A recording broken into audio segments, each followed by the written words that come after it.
제가 지난 크리스마스 때, 며칠 전에 크리스마스 때 받은 좀 카드를 읽어드리면서 말씀을 시작하도록 하겠습니다. 영어권으로부터 카드를 몇 장 받았는데 그 중에 하나 소개를 해드리면, Pastor Lee, 이 목사님, Thank you so much for your continued prayers this past year. 지난 한 해 동안 저를 위해서 기도해 주셔서 감사합니다. 익투스 Church has always treated me like a family. 익투스 교회는 항상 저를 가족처럼 대해줬습니다. It means a lot. 이거는 저에게 굉장히 의미가 있는 일입니다. I always have a church that we can call our own. 그래서 이 교회는 내 교회입니다. 우리 교회입니다. 이렇게 표현을 써서 저한테 크리스마스 카드를 보내줬습니다. 우리 2세들의 문제가 뭐예요? 그냥 뜨내기. 우리 내 교회라는 의식이 없는데 캐저를 몇 장 받으면서 우리 교회를 너무 사랑한다. 또 여기 뭐 그런 내용도 있는데 사양한다.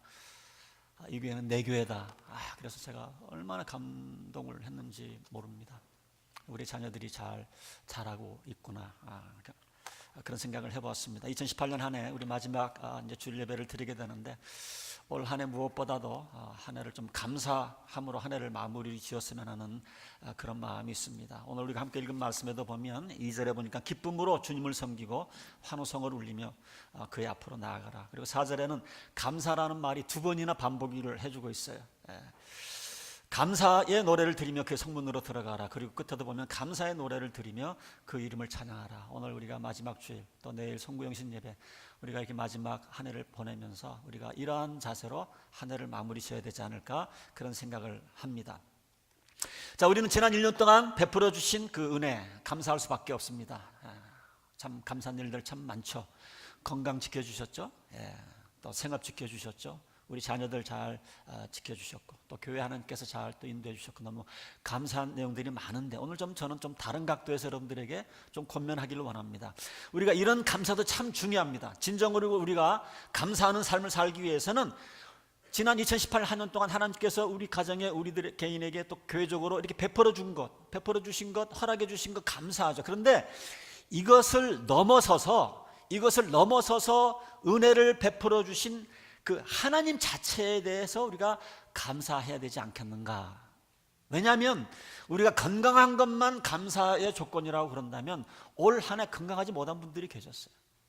우리가 자녀들이 잘된 것만 감사한다 그런다면 올 한 해 또 자녀들이 또 잘못된 또 격결로 간 자녀들, 가정들도 있을 거라고 생각을 합니다. 또 사업이 된 것만 감사한다 그러면, 불경기 속에서 또 사업이 잘 안 되면은 그럼 하나님 앞에 감사하지 못하는 것인가? 우리가 그렇게 생각할 수가 있어요. 그렇기 때문에 우리가 진정으로 감사한다고 하는 것은 뭐냐면, 은혜를 베풀어 주신, 기회를 주신 그 하나님에게 포커스를 맞추면서 우리가 감사하는 것이 진정한 감사이지 않겠나, 그런 생각을 합니다. 그래서 우리가 베풀어 주신 은혜에서 한 걸음 더 나아가서 은혜를 베풀어 주신, 지금 은혜를 베풀고 계신 그분에게 감사의 초점을 맞출 때 우리의 삶은 no matter what, 어떤 환경 가운데서도 우리가 지속적으로 우리가 하나님 앞에 감사할 수 있을 거라고 저는 생각을 합니다. 우리가 성경에서 보면 우리가 이제 기쁨의 삶을 살아야 된다고 그러는데, 여러분들 기쁨의 삶을 살아가기 위해서는 우리가 먼저 감사할 줄 아셔야 돼요. 감사할 줄 알아야 됩니다. 자, 그런데 우리 주위를 둘러보면 많은 사람들이 이렇게 기쁨으로 살지 못합니다. 왜 그래요? 그들의 삶 가운데 감사가 없어서 그래. 감사가. 가만히 보면 어떤 외부적인 조건이 결핍이 되면 우리가 감사하지 못하고, 또 외부적인 조건이 결핍이 되면 감사하지 못하니까 기뻐하지 못하고, 그렇게 우리가 삶을 살아가는 것 같아요. 직장이 조금 안정이 되면, 자녀들이 잘 풀리면, 조금 건강하면 우리가 기뻐할 것 같지만, 우리가 우리 주위를 가만 보면 모든 것을 다 갖췄다고 해서 기쁘게 사는 건 아닌 것 같아요. 여러분들도 인생을 살 만큼 사셔서 이제 아시겠지만 그런 거 아는 거 보시잖아요. 우리 주위에 보면 많은 것을 갖춘 분들인데, 많은 것을 소유한 분들인데 정말 기쁨의 삶을 사는가? 어떤 데는 이렇게 좀 뚫어져 쳐다봅니다. 그러지 않아요. 그분들하고 대화를 나눠봅니다. 아니에요, 그러지 않아요. 여러분들 가끔 한국에서 재벌들 가끔 TV에 나오는 것을 보면 전혀 기쁨이 없는 얼굴들이에요. 아주 얼이 빠진 사람들 같아요. 어떤 데는 참 불쌍해 보여요. 오히려 갖춘 것이 없는 분들이 오히려 기쁨의 삶을 사는 모습을 저는 많이 보았어요. 왜냐하면 그들은 감사할 줄 알기 때문에. 어제도 어떤 한 가정하고 만나서 좀 신방도 하고 좀 식사도 하고 같이 그랬는데, 결국은 대화의 초점이 뭐냐면 감사하다는 거예요. 감사하다는 거예요. 그래서 제가 속으로 이분은 이 감사할 줄 알기 때문에 기쁨의 삶을 사시겠구나. 대화를 하면서도 신방을 하면서도 마음이 참 훈훈했어요. 어제 그저께는 또 일본에서 선교하시는 이도진 목사님으로부터 카톡으로 영상 편지가 왔어요. 이제 내일 저녁에 제가 한 2분 53초 되는 건데, 여러분들한테 또 이제 영상 편지, 일본에서 온 편지 제가 이제 띄워드릴 겁니다. 또 내일 기대하세요. 내일 우리 진민 형제님이 지난 1년 동안 사역한 거를 이렇게 멋있게 영상을 만들어서 또 내일 또 보내줄 겁니다. 저는 굉장히 이제 기대가 되는데, 어쨌든 이도진 목사님이 그 영상 편지를 보내오셨는데 2분 53초에 감사라는 단어가 얼마나 많이 나오는지 몰라요. 일본 선교가 쉽지 않을 텐데, 지금 여러 가지 환경 속에서 그렇게 감사할 내용이 많지 않을 것 같은데, 사모님도 그러고 이도진 선교사님도 그러고 감사, 이분 앞에서 얼마나 몇 번 얘기하는지 몰라요. 이분이 그 어려운 일본 선교에서 참 잘 하겠구나, 이렇게 감사하는 태도로 선교를 하기 때문에 잘 사역을 감당하겠구나, 그런 생각을 해보았습니다. 그래서 저는 오늘 이 아침에 여러분들도 마찬가지로 올 한 해를 좀 감사로 잘 마무리 짓고, 이 감사가 내년 2019년도에도 계속 이어지기를 주님의 이름으로 축원드립니다. 여러분들 삶 가운데 이 감사가 빠지면 안 돼요. 지금 저런 우리 교인들 대부분은 다 감사 생활을 하는데, 저랑 같이 신앙생활 지금 꽤 오래 했는데도 아직도 내가 그분을 통해서 감사하다는 말을 들어본 못한 분들도 가끔 있어서 제가 좀 걱정이 돼요. 감사할 일들이 많을 텐데, 물론 속으로 겉으로 표현 안 하시는 분들도 있겠지만 표현하는 것이 참 중요합니다. 성경에 보면, 특히 시편에 보면 하나님 앞에 감사해라, 감사해라, 감사해라. 자, 좀 더 우리가 하나님 앞에 감사하는 그런 우리가 삶을 살기 위해서는 우리가 하나님에 대해서 좀 잘 알면, 하나님의 속성을 잘 알면 우리가 하나님 앞에 더 감사의 내용이 쏟아져 나오는데, 오늘 한 4가지 정도 짧게 여러분들에게 좀 하나님이 어떤 분이신지 여러 번 말씀드렸지만 또 다른 각도로 여러분들에게 좀 한번 소개하기를 원합니다. 첫 번째로 여러분, 우리가 하나님 앞에 감사하려고 그러면 우리가 하나님이 어떤 분인가를 아셔야 되는데, 하나님은요, 하여튼 여러 가지 많은 표현이 있겠지만 가장 좋은 표현은 하나님은 좋으신 분이다라는 그런 생각을 가지고 신앙생활하면 참 좋을 것 같아요. 하나님은 참 좋으신 분이다. 그 4절에 보면 찬양하여라, 감사하여라 이런 얘기를 하고, 5절에 보면 어디다 집중을 하냐면 하나님은 선하시다 이랬습니다. 영어 단어로 보면 굿으로 번역을 하게 되겠어요. 그래서 한국말로 번역을, 또 영어로 된 걸 한국말로 번역을 하면 좋다라는 얘기 아닙니까? 우리 한국 복음성가 중에서 어린이들 많이 부르는 중에서 짧은 2줄로 되는 복음성가 있어요. God is so good, God is so good, God is so good, He's so good to me. 그런 찬상이 있습니다. 그걸 어떻게 번역을 했습니까? 좋으신 하나님으로 번역을 했어요. 좋으신 하나님. 저는 신학 공부를 이렇게 하면서 이게 좀 하나님에 대해서 좋으신 하나님이라는 표현이 참 천박하다, 그런 생각도 한 적이 있었어요. 공부를 하다 보니까 하나님이 어마어마하신 분인데, 이 하나님을 그냥 좋은 하나님, 좋으신 하나님, 이렇게 좀 가벼운 표현을 쓸 수가 있겠는가, 좀 안 좋은 표현이지 않겠는가 생각을 했지만, 신앙생활을 해보니까 그게 아니에요. 하나님에 대해서 표현할 때 가장 좋은 표현이 하나님은 좋은 분이, 신학적인 거창한 단어를 쓰지 않아도 하나님은 좋으신 분이다, 이렇게 우리가 알고 신앙생활하면 우리가 늘 참 어떤 자신감을 가지고 하나님 앞에 감사함으로 신앙생활할 수 있지 않을까, 그런 생각을 해봅니다. 여러분 한번 생각을 해보세요. 좋으신 하나님처럼 이런 좋은 표현이 없는 것 같아요. 우리가 어떤 사람을 칭찬할 때 뭐예요? 그 사람 참 신실하다, 그렇게 얘기하면 좋지요. 그러나 신실하다라고 하는 것은 한 면만 얘기를 합니다. 저 사람 정직해, 그러면 그 사람의 정직한 한 면만 우리가 얘기를 합니다. 그런데 저 사람은 참 좋은 사람이야, 그러면 그 좋은 사람이야라고 하는 그 형용사에 모든 게 다 들어갑니다. 신실하고 정직하고 젠틀하고 온유하고 겸손하고 다 들어가는 거예요. 거기에는 그분에 대한 어떤 존경과 신뢰가 다 포함되는 그 단어가 좋으신 하나님이라고 하는 것입니다. 우리 하나님의 이러한 신뢰, 하나님에 대한 이런 신뢰는 우리가 신앙생활에서 참 중요한데 이것이 어디서 오냐, 어디서부터 시작이 되느냐 그러면 하나님은 참 좋으신 분이다라는 이런 생각을 우리가 가지면서 우리가 올바른 신앙생활을 할 수가 있어요. 근데 많은 경우에는 신앙생활하면서 하나님은 무서운 분, 지금 벌 주시기를 기다리시는 분, 이렇게 알고 신앙생활을 시작하는 분들이 많이 있습니다. 그러나 정말 우리 하나님과 나와의 어떤 신뢰가 형성되려고 그러면 하나님은 좋으신 분이다라는 것부터 시작을 하셔야 됩니다. 하나님께 도움을 청하려고 할 때, 특별히 내가 하나님 뜻 안에서 올바로 살지 못했다 할 때 드는 생각이 뭡니까? 내가 도움을 달라 그러면 이거 염치가 없는 것이지. 하나님이 내가 하나님 말씀대로 제대로 살지 못했는데 내 말씀을 들어주시겠나, 이런 생각이 들 수가 있습니다. 여러분도 그러고 저도 그렇습니다. 그럴 때마다 그럼에도 불구하고 자신 있게 하나님 앞에 나아가 간구할 수 있는 이유가 뭡니까? 그래도 나는 부족하지만, 나는 하나님 말씀대로 살아가지 못했지만 하나님은 좋으신 분이시니까 그래도 내가 내 문제를 가지고 하나님 앞에 나가면 하나님은 내 기도를 들으시고 응답해 주신다는 사실. 그런데 하나님은 좋으신 분보다도 늘 벌 주시기를 원하시는 하나님으로 우리가 각인되어 있으면 우리가 어떻게 하나님 앞에 기도 제목을 가지고 나가겠어요? 우리가 기도를 해도 얼른 응답이 오지 않을 때, 글쎄 하나님께서 내 기도를 못 들으셨나? 아니면 뭔가 나를 사랑하지 않기 때문에 그런 것이 아닌가? 우리가 여러 가지 생각을 들 수가 있습니다. 그러나 그럴 때마다 하나님께서는 지금 때가 안 돼서 그런 것이지 언젠가는 최선을 주실까, 이렇게 생각을 가질 수 있는 것도 뭐예요? 하나님은 좋으신 분이기 때문에. 하나님은 좋으신 분이기 때문에.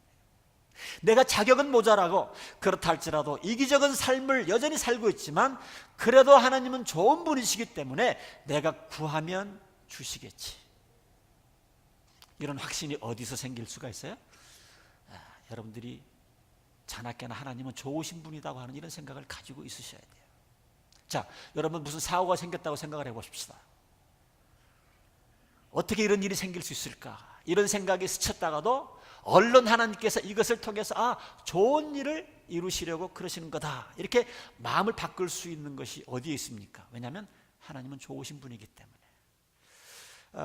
한 2주 전에 우리 어버이 회원들 모시고 크루즈 다녀온 거 제가 지난주도 말씀드렸는데, 첫날 사고가 난 거예요. 우리 조강 선생님 첫날 하루 종일 얼마나 기도하고, 얼마나 또 우리 김일승 권사님도 마찬가지고, 이거 교회 이름으로 이렇게 왔는데 이렇게 이런 불상사가 나면 어떻게 될까? 하루 종일. 그러면서도 마음 한구석에 우리가 섬기는 하나님 좋으신 하나님인데 이 사고가 그냥 이렇게 끝나지 않을 거라는 그런 확신이 있었어. 이걸 통해서도 하나님께서 뭘 이루시겠다고 하는 그런 어떤 확신이 있었어요. 그리고 나서 이틀째부터 회복이 되면서 정상적인 우리가 여행을 할 수가 있었습니다. 그런 어려움 가운데서도 그런 확신이 어떻게 올 수가 있어요? 하나님은 좋은 분이라는 사실, 분인 것을 알기 때문에, 우리가 정말 신뢰해도 되는 그런 분이라는 그런 확신이 있었기 때문에, 그러니까 그런 어려운 환경 속에서도, 그런 사고를 당해도 우리가 잠시는 마음의 두려움이 왔지만 그것을 이겨낼 수 있는 힘이 좋으신 하나님을 우리가 떠올렸기 때문에 우리가 그런 것을 우리가 이번에도 경험을 하게 되었습니다. 두 번째, 여러분들 하나님의 속성 가운데 하나님은요 공의로우신 하나님입니다. 우리 모든 인간들은요, 모든 사람들은 이런 갈증이 있습니다. 어떻게 좀 이 나라가, 우리가 속한 이 세상이 좀 공의로운 세상이 언제 이루어지려나. 우리가 선거철이 되면 좀 좋은 그런 정치인들을 뽑아서 좀 더 공의로운 세상이 되기를 우리가 원해서 또 투표에 참석을 하고 우리가 기도를 합니다. 그러나 그럴 때마다 혹시나 했지만 역시나로 끝나는 경우가 참 많이 있습니다. 그런데 우리가 섬기는 하나님은요 공의로우신 하나님이세요. 공의로우신 하나님이세요. 자, 제가 이런 얘기를 하면 어떤 분들은 이해가 안 갈 수도 있죠. 목사님 한번 세상을 보십시오. 무슨 세상이 공의롭습니까? 악이 이렇게 들치고 날치고 있는데 무슨 하나님이 공의로 이 세상을 다루십니까? 이렇게 얘기할 수도 있습니다. 자, 그것은 뭐냐면 요한도 그걸 알고 요한일서 5장 9절에 보면 이렇게 말했어요. 온 세상은 악마의 세력 아래 놓여 있습니다. 당분간은 이 세상은 사탄에게 속해 있기 때문에 이렇게 보면, 언뜻 보면 악한 사람이 성공한 것처럼 보입니다. 악해야 뭐가 잘 되는 것 같아요. 그러나 여러분들 착각하시면 안 돼요. 하나님께서 아담의 선택권을 존중해 주셨기 때문에 이 세상이 아담으로 인해서 사단에게 속해 있지만, 그렇다고 해서 하나님께서 이 세상을 다스리는 그 통치권을 아예 포기하신 건 아닙니다. 아니에요. 하나님께서는 지금도 악인을 사용하셔서 공의로 이 세상을 지금도 하나님께서 통치하고 계십니다. 우리가 이스라엘 그 역사를 보면 그런 것들이 여러 번 등장을 하게 됩니다. 에레미야서 25장 9절에 보면 내가 나의 종 바벨론의 왕 느부갓네살이라는 표현을 쓰는데, 거기 보면 느부갓네살 왕, 이스라엘을 괴롭혔던, 이스라엘 백성들을 유수했던, 엑사일했던, 시켰던 그 나라 왕도 하나님이 뭐라고 표현을 하냐면 나의 종이라고 얘기를 합니다. 나의 종, 내 종이다. 지금 내가 시키는 대로 이스라엘 백성들을 훈련시키시기 위해서 지금 나의 컨트롤을 받고 있는 것이다, 이렇게 얘기를 하고 있는 겁니다. 이 사람들이 하나님을 대항하고 하나님보다 더 큰 것처럼 보이지만 사실은 하나님 통치 밑에 있다고 하는 겁니다. 그래서 결국은 어떻게 됐어요? 이스라엘 나라는 다시 회복되었고 결국 그 나라가 망한 것을 볼 수가 있습니다. 여러분, 우리의 삶 가운데도 마찬가지입니다. 우리가 살아가는 이 세상을 악한 세상이라고 얘기를 합니다. 악한 사람이 잘 되는 것 같아요. 그런데 가만히 보시면 악한 사람이 끝까지 잘 되는 거 보기 힘듭니다. 물론 워낙 이 세상이 악하기 때문에 그런 것이 없는 건 아니지만, 그러나 많은 경우에 악한 사람이 끝까지 잘 되는 경우가 힘들어요. 반대로 예수 잘 믿어갖고 망한 사람, 끝이 안 좋은 사람, 이런 사람들도 찾아보기 힘듭니다. 왜냐하면 하나님이 살아계시기 때문에. 하나님은 공의로운 하나님이시기 때문에. 믿으시면 한번 아멘 해보시기 바랍니다. 그러니까 보지 않으셨어요? 하나님께서 다스리기 때문에 그러셨습니다. 공의로우신 하나님께서 의인을 상 주시고 악한 자를 벌하시는 하나님께서 억울한 자를 억울함을 풀어주시고 악한 자를 제압해서 의로운 사람을 구원해 주시는 하나님. 지금 우리의 때로 보니까 이게 안 이루어지는 것 같지만 길게 보면 지금 이러한 일들이 하나님의 섭리 가운데 이루어지고 있어요. 저는 목회하면서 이 지역만 그런지는 모르겠지만 참 신기한 그런 것 중에 하나가 뭐냐면, 목회자들 가운데 굉장히 참 저보다 훌륭하고 성실하고 열심히 하는데 이 목회가 잘 안 되는 분들이 좀 있어요. 그냥 몇몇 교인들 모시고 오랫동안 목회하시고, 그러다 보니까 뭐 작은 교회를 목회하다 보니까 경제적인 어려움도 있죠. 사모님도 일을 해야 되고 어려운 경우가 있습니다. 또 교회가 작다 보니까 항상 작은 교회는, 참 이 미국 한인 이민교회가 문제가 그거예요. 항상 작은 교회는 뭐예요? 작은 교회를 이렇게 좌지우지하려고 하는 그런 평신도들이 꼭 있는 것 같아요. 왜 그런지 모르겠어요. 그런 사람들이 나타나서 그분들 때문에 그 작은 교회를 목회하면서도 목회자가 고생을 하고, 희망교회의 경우에는 또 교회를 쫓겨나기도 하고. 그런데 이상한 거는 뭐냐면, 그 목사님은 고생을 하는데 자녀들은 잘 돼요. 거의 대부분 그래요. 자녀들은 잘 돼요. 가만히 보세요. 대학도 좋은 데 가고요, 이것저것에서 뭐 어쨌든 장학금 이런 것들이 돼서 장학금 받아서 공부하고요, 대학을 졸업한 다음에 좋은 데 취직되는 거 많이 받습니다. 아빠는 목회하면서 그렇게 고생을 했는데 자녀들은 잘 돼요. 사단이 지배하는 악한 세상이지만 하나님께서 공의로운 하나님께서 다스리기 때문에 하나님의 백성들, 하나님의 자녀들 결국은 하나님께서 복 주시고 좋은 길로 인도하시는 것을 우리는 주위에서 봅니다. 여러분, 이 세상은 사탄의 것이 아니에요. 아직도 악이 흉흉하지만 이 세상은 하나님의 것입니다. 지금도 하나님께서는 이 세상을 공의로 다스리고 계세요. 하나님께서는 의인은 잘되게 하시고 악인은 멸망하게 하나님께서 그렇게 나라를, 이 세상을 지금 인도하고 계십니다. 사랑하는 성도 여러분, 우리가 이걸 알면 우리가 기죽지 아니하고 우리가 하나님 앞에 우리가 감사하면서 살아갈 수 있지 않겠어요? 여러분이 섬기시는 하나님, 공의로우신 하나님이십니다. 공의로우신 하나님. 자, 세 번째, 하나님의 속성. 하나님은요, 기적을 베푸시는 하나님이에요. 큰 기적뿐만이 아니라 작은 기적도 이것저것에서 베풀기를 원하시는, 이게 하나님의 속성 가운데 하나입니다. 하나예요. 98편, 시편 98편에 보면 그런 내용들이 나옵니다. 1절에 보니까 새 노래로 주님께 찬송하여라.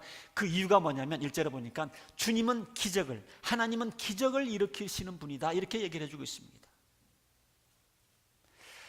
물론 요 이제 98편이 이제 이스라엘이 그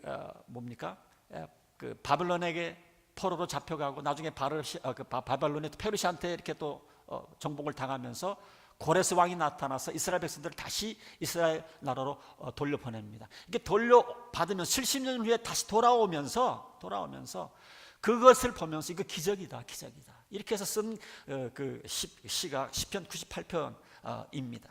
그래서 2절 같은 데 보면 주님께서 베푸신 구원을 알려주시고 주님께서 의로우심을 문나라가 보는 앞에서 드러나 보이셨다. 그래서 시편 기자는 하나님께서 그 기적을 베푸시는 이런 모습을 보면서 하나님 앞에 감사하는 그런 것을 보게 됩니다. 자, 우선 여기가 우리가 기적이라고 하는 단어를 좀 우리가 잘 정리를 해야 되는데, 엄격한 의미에서의 기적은 단 한 번밖에 일어나지 않습니다. 예수님께서 이 땅에 성육신하신 사건, 예수님의 삶, 예수님께서 죽으시고 예수님께서 부활하시고 승천하신 거, 이건 정말 기적 중에 기적이죠. 자, 그런데 성경에 보면 이런 기적 말고도 또 많은 기적들이 있습니다. 그런데 이런 기적들이 하나님의 백성들에게는, 하나님의 자녀들에게는 이런 기적들이 일어난다는 거예요. 자, 그럼 여러분들이 그렇게 생각하실 거예요. 나는 신앙생활한 지 꽤 오래됐는데 나는 아직도 이런 하나님께서 나에게 베풀어 주신 기적을 경험하지 못했는데요. 왜 그럴까요, 목사님? 여러분들이 왜 그러냐면, 하나님께서 큰 기적을 베풀어 주셨음에도 불구하고 이룰 수 없는 일들을 이루었음에도 불구하고 결국은 여러분들이 나중에 뭐라고 얘기를 하시냐면, 그냥 뭐 될 일이 된 것이지, 어쩌다가 된 것이지, 그런 식으로 우리가 얘기를 돌리는 경우가 참 많이 있습니다. 어떤 때는 신앙이 있다고 하는 사람들조차도 그런 얘기를 할 때는 참 목사로서 참 답답해요. 하나님께서 역사하셔서 하나님께서 그 가정의 기적을 베풀어 주신 건데 그거를 그렇게 이래서 됐고 저래서 됐고 이렇게 얘기하시는 분들을 보면 참 마음이 아픕니다. 제가 목회를 하면서 우리 교회도 그렇지만 어떤 분들은, 정말 어떤 가정들은 미국에 오셔가지고 무작정 오셨어요. 도저히 이분들이 미국에 정착한다는 건 불가능한 일인데 함께 기도하고 교회가 함께 기도해서 미국에 정착할 수 있는 이런 가정들을 제가 참 많이 보았습니다. 지금 생각해 보니까 우연이고 다 그렇게 해서 정착을 하는 거지, 그렇게 생각을 할 수도 있지만 그러지 않고 돌아가는 사람들도 많거든요. 기적입니다. 우리 교회적으로도 저희 교회 제가 늘 항상 하지만 정말 다양한 사람들이 모였어요. 얼마든지 나뉘고 줄 수 있는 그런 요소들도 많이 있지만 정말 하나님 은혜 가운데 기적이라고 저는 생각을 해요. 이렇게 정말 서로 사랑하면서 하나님의 뜻을 이루면서 이렇게 사역을, 여러분들은 아시잖아요. 나밖에 모르고 내 주장밖에 펼 줄 모르고 이러는 사람들이 다 이렇게 녹아가지고 서로 돌보고 아끼고 섬기고 이런 거 보면서 저는 매일매일 저희 교회 목회를 하면서 그냥 기적을 체험하는 것 같아요. 요즘은 좀 SNS가 발달돼가지고 지금 요즘 최호 경제님하고도 한국에서 전화가 자주 옵니다. 꼭 이웃집에서 전화하는 것 같은데, 최호 경제님도 미국에서 이제 다 치료받고 완쾌 받으시고 한국 나갔는데 아무래도 이제 먼저 병원을 찾아갔죠. 의사들에게 얘기를 합니다. 내가 이렇게 해서 완치돼서 왔다 그러니까 의사들이 다 믿지를 않더래요. 어떻게 대장암 말기, 사기 사람이 이렇게 완치가 되어서 자기는 그런 못 믿겠대. 그래서 나중에 다 서류와 이런 다 보여주니까 그때서야 잔스 홉킨스 다 보더니 기적이다 그러더래요. 저는 개인적으로도 지난 2018년 한 해를 되돌아보면서 정말 하나님께서 저희 교회에 베풀어 주신 기적이 참 많습니다. 제가 목회를 벌써 이제 9년째, 10년째 하게 되는데 그동안 침례를 준 인원수를 따져보니까 40명이 넘더라고요. 지난도 한 4명 정도 침례를 줬나요? 우리 신목사님들 하시는 것처럼 요즘 새로운 교회는 안 오는데 저희 교회가 새교인 환영회를 했죠. 이것도 기적이고 2019년을 시작하면서도 새교 환영하는 것도 기적이고, 여러분, 우리 맨날 친교실 가면 비만 오면 물이 샜어요. 그게 15년, 16년 정도의 문제 프로블럼이었는데 성도님 한 분이 5,000불을 지정헌금으로 내주셔서, 그것도 무명으로 내주셔서 단번에 고쳤어요. 이제는 비만 와도 물이 안 셉니다. 얼마나 감사한지 몰라요. 교회가 참 작은 교회지만 올해도 단기 선교를 2번이나 갔다 올 수 있었고, 지난 성탄연합 예배 때 저는 정말 너무 감격했어요. 우리 교회가 추구하는 1세와 2세가 함께 가는 교회, 이것이 이루어지고 있구나. 그 다음날 우리가 성탄 2부 우리가 촛불 음악 예배 때도 저는 너무 감동적인 예배를 저는 개인적으로 드렸어요. 우리 아마 우리 성도님들도 그런 예배를 드렸지 않았을까 생각을 해봅니다. 기적이었습니다. 하나님은 하나님의 백성을 위해서 기적을 베푸십니다. 근데 우리가 이것을 잊어버리고 감사할 줄 모르고, 감사할 줄 몰랐기 때문에 기쁨이 없고, 여러분들 우리 삶 가운데 하나님께서 어떻게 기적으로 역사하시나 이거 발견하시고 하나님께 감사하고 기쁨의 삶을 이어가시기를 주님의 이름으로 축원드립니다. 정말 여러분들 감사할 줄 아셔야 돼요. 마지막으로 우리가 하나님의 속성에 대해서 알 수 있는 것은 뭐냐면, 하나님은요, 우리가 기도하면 무슨 방법으로든지 하나님은 거기에 대해서 응답을 하시는 분이세요. 이게 하나님 본질이, 하나님 속성이 그렇습니다. 시편 99편 같은 데 보면은 그런 내용이 있습니다. 6절 같은 데 보면 기도 응답하신 그런 내용이 있는데, 6절에 보면 그의 제사장 가운데는 모세와 아론이 있으며 그의 이름을 부르는 사람 가운데는 사무엘이 있으니 그들이 주님께 부르짖을 때마다 그분은 응답하셨다. 8절에도 보니까 주 우리 하나님께서 그들에게 응답해 주셨습니다. 그러니까 시편 기자들은 시편을 시를 쓸 때 하나님께, 우리가 기도했을 때 하나님이 응답해 주신 것에 대한 그 내용을 담아서 하나님 앞에 시로 영광을 돌렸던 것을 보게 됩니다. 응답하시는 하나님. 그래서 하나님의 속성 가운데 하나님은요, 응답하시는 하나님이에요. 자, 우리가 하나님께 무엇 때문에 감사합니까? 기도 응답 그 주신 자체도 좋지만 기도에 응답해 주시는 하나님, 우리가 이것에 감사하는 거예요. 사실 우리가 문제 가운데 있을 때에 우리가 제일 필요한 사람들이 누굽니까? 내가 지금 어려운 환경에 처했을 때 가장 필요한 사람들은 지금 내가 이 상황 가운데 있을 때 이 상황을 내가 좀 얘기할 수 있는 누군가 있으면, 내 얘기를 들어줄 사람.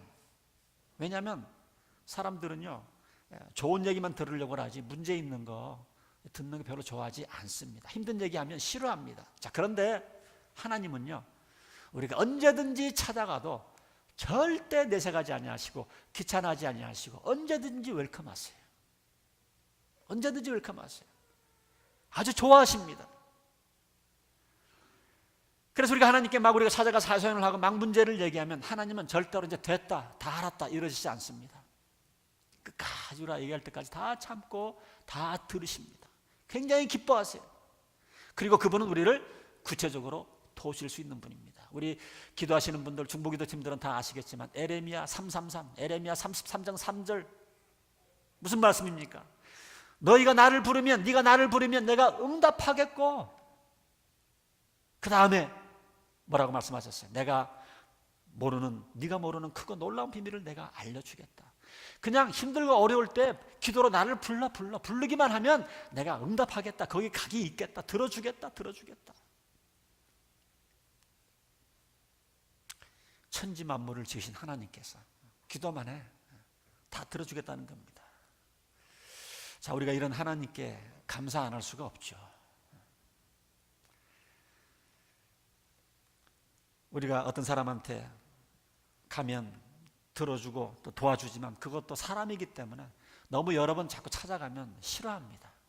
싫어해요. 근데 하나님은 거꾸로입니다. 언제든지 몇 번 와도 수십 번 와도 하나님은 마다하지 아니하고 just come, tell me. 이사야 55장 1절 너희 모든 목마른 사람들아 어서 물로 나오라. 돈이 없는 사람도 오거라. 너희는 와서 사서 먹되 돈도 내지 말고 값도 지불하지 말고 포도와 젖을 사거라. 가져올 필요 없다. 그냥 와라. 그냥 와서 상담하고 엽죽고 공짜다 공짜. 그냥 와라. 그냥 와라. 하나님은요, 우리의 어떤 기도의 모습이든지 응답하시는 하나님이세요. 영어로 somewhere, sometime, somehow.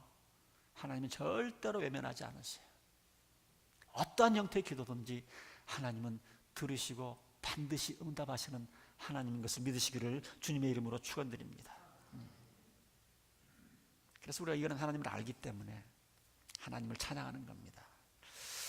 자, 그런데 2018년 하나를 마무리하면서 또 그런 생각이 드는 분도 있을 거예요. 하나님, 목사님, 제가 올해 정말 간절히 기도한 게 하나 있는데 하나님이 응답해 주시지 않았거든요. 안 들어주셨거든요. 자, 여러분들 눈으로 보셔서 그래요. 하나님의 눈으로 보면 어쩌면 그 기도 응답하지 않은 것조차도 하나님의 응답일 수가 있습니다. 우리는요, 내가 원하는 대로만 해줘야 응답받았다고 느끼잖아요. 맞습니까? 그런데 하나님께서는 응답하시는 하나님이시지만 더 중요한 게 뭐냐 하면 하나님은 좋으신 하나님이세요. 그렇기 때문에 하나님은 좋으신 하나님이기 때문에 우리가 해가 될 걸 청하면, 우리에게 득이 되지 못하고 해가 될 걸 우리가 하나님 앞에 기도하면 하나님께서 그걸 들어줘야 됩니까? 안 들어야 됩니까? 들어주면 안 되죠. 저도 이제 지금서 고백이지만 여러분들 저한테 기도 부탁을 합니다. 목사님, 사업 잘 되게 해주세요. 직장에서 좀 승진하게 해주세요. 결국 좀 돈 좀 잘 벌게 해달라는 얘기 아닙니까? 근데 고민이 되는 사람들이 있어요. 어떤 사람들은 지금 직장에서 승진이 되면 안 돼요. 어떤 사람은 지금 그 사업이 잘 되면 안 돼요. 왜냐? 지금도 신앙생활을 그렇게 비리비리하게 하는데 하나님께서 승진시켜주고 사업 축복 주시면 자기가 잘 돼서 된 줄 알고 교만이 또 올라가고 그나마 가끔 나오던 그 주일 예배도 빠지고 제대로 헌금이나 하고 그러겠어요. 자기가 잘난 줄 알지. 저도 좋은 목사이기 때문에 여러분들이 원하는 대로 다 기도하지 않습니다. 지금은 그렇게 했다가 그 사람들은 해가 되기 때문에. 그래서 하나님께서 지금은 안 돼 이러기도 하시고. 왜 그렇습니까? 하나님은 좋은 분이기 때문에. 아마 여러분들도 벌써 신앙생활 하신 분들은 그때 내가 이거 없으면 죽을 것 같아 기도했는데 그때 하나님께서 내가 그렇게 기도한 대로 하나님께서 응답 안 해주신 거 지금 생각해 보니까 참 감사한 거 있으시죠? 그때 그 첫 번 애인하고 결혼하는 거 얼마나 다행인지. 별로 감동이 없으시네. 하나님께서 얼른 주시지 않은 것, 이제는 우리가 신앙이 이제 좀 성숙해야 됩니다. 그것조차도 하나님 앞에 감사할 수 있어야 돼요. 예수님께서 기도에 대한 말씀을 하시면서 마태복음 7장 9절 11절에 이런 말씀을 하셨어요. 너희 가운데 아들이 빵을 달라고 그러는데 돌을 줄 사람이 어디 있겠는가? 생선을 달라고 그러는데 뱀을 줄 사람이 어디 있겠는가? 너희가 악해도 너희 자녀에게 좋은 것을 줄 알거든 하물며 하늘에 계신 너희 아버지께서 구하는 사람에게 좋은 거 주지 않겠는가? 자, 우리가 왜 하나님 앞에 거절당했다고 하는 느낌이 들 때가 왜 그렇습니까? 하나님께서 이건 안 돼, 아직 기다려야 돼, 안 돼, 이거를 우리가 응답으로 생각하지 않아서 그렇습니다. 이제 여러분들 우리가 좀 신앙이 성숙하면 하나님께서 노하신 것조차도, 하나님께서 기도 응답 안 해주신 것조차도 하나님의 기도 응답이라고 생각을 할 줄 아는 이런 우리 익투스교회 교우들이 되었으면 좋겠어요. 하나님은 좋으신 분입니다. 안 주실 때에는 거기에 이유가 있으신 거예요. 하나님은 좋으신 분입니다. 여러분들이 잘 되기를 원하십니다. 복 주기를 원하십니다. 베풀기를 원하십니다. 그렇기 때문에 하나님께서는 어떤 때는 안 돼 이러시는 거예요. 안 돼. 오늘 제가 여러분들에게 좀 특이한 제안을 하나 하기를 원합니다. 지난 1년 동안 하나님 앞에 정말 내가 간절히 기도했는데 하나님이 지금까지 오늘 이 시간까지 응답해 주지 않은 것, 오늘 그것조차도 오늘 이 예배를 마무리하면서 하나님 앞에 감사의 기도를 한번 올려보시지 않겠어요? 하나님이 얼마나 기뻐하실까요? 이것 봐라, 기도 응답해 주지 않았는데도 나한테 감사하네. 오늘 좀 그런 시간을 여러분들에게 제가 드리기를 원합니다. 그때 응답 안 해주신 것이 하나님이 참 좋으신 분이셨구나. 또 어떤 분들은 아직 답이 없을지 모릅니다. 상관이 없습니다. 하나님은 우리에게 좋은 거를 이유 없이 안 주실 이유가 없어요. 이유 없이 애타게 그렇게 만드시지 않습니다. 아직은 내가 이해를 못하지만, 왜냐하면 우리는 한정되어 있잖아요. 이 시선이 한정되어 있잖아요. 우리의 이해는 한정되어 있기 때문에 내가 이해는 못하지만 우리 좋으신 하나님께서 좀 허락하지 아니하신 것이 오히려 하나님이 우리 가정에 대한 나에 대한 사랑의 표현이고 나를 사랑하시기 때문에 그런 것이지. 그래서 그걸 아시고 그동안 여러분들 서운하게 생각하셨던 것조차도 우리가 이 한 해를 마무리 지으면서 하나님 감사합니다. 감사합니다. 이렇게 좀 한 해를 마무리 지으면 얼마나 좋을까요? 기도하겠습니다. 우리 시간 좀 다 같이 눈을 감으시고 여러분들한테 기도할 수 있는 시간을 드리기를 원합니다. 올 한 해 아니면 여러분들이 몇 년 동안 하나님 앞에 기도하셨던